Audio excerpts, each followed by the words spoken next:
காலையிலிருந்து மதியம் வரை என்பது எவ்வளவு நீண்ட காலம்? ஒரு நூற்றாண்டாக இருக்கலாம். தலைமுறைகள் தோன்றி மறைந்திருக்கலாம். ஒரு நதி காணாமல் போயிருக்கலாம்.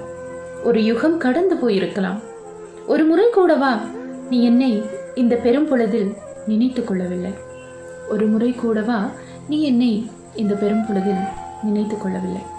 ஒரு யதார்த்தமான கேள்வி. காலையிலிருந்து பகல் கூட எத்தனையோ நிமிடங்களால் உருவாக்கப்பட்டது.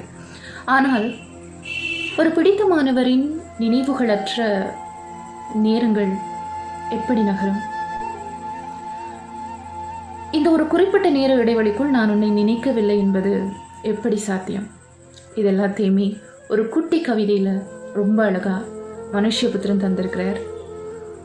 இருக்கிற ஆயிரக்கணக்கான கவிதைகளுக்குள்ள எனக்கு ரொம்பவே பிடிச்ச கவிதைகள் இதுவும் உண்டு.